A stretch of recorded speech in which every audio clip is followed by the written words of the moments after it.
আজকে প্রায় 22 degree Celsius তাপমাত্রা আজকে ওয়েদারে।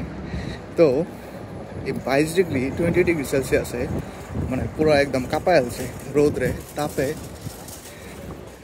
মানে আর আমাদের আমরা যারা এশিয়ান আছি তাদের তো মানে মোটামুটি ঠিক আছে, জ্যাকেট পরা লাগতেছে এখনও। বাট যারা ইউরোপিয়ান বা এখন দেখবেন যারা ইউরোপিয়ান আছে ওদের অবস্থা আরও খারাপ। এরা শর্ট শর্ট কাপড় পরা বের হয়ে পড়ছে, মানে এই সামার টাইমে এরা এরকম করে। তো যাই হোক, এটা হচ্ছে এখানের অবস্থা।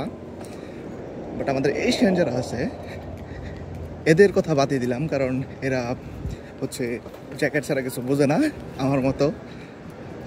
বা হুডি, এখন গরম লাগতেছে বাট তারপরে হুডি রাখা লাগে, কারণ ইংল্যান্ডের ওয়েদার কোন সময় চেঞ্জ হয়ে যায় এটা কোনো সময় গেসও করা যায় না, বা কোনো সময় কিছু করা যায় না। হুটহাট বৃষ্টি নেমে পড়তেছে, হুটহাট সব কিছু হয়ে যেতেছে হুটহাট।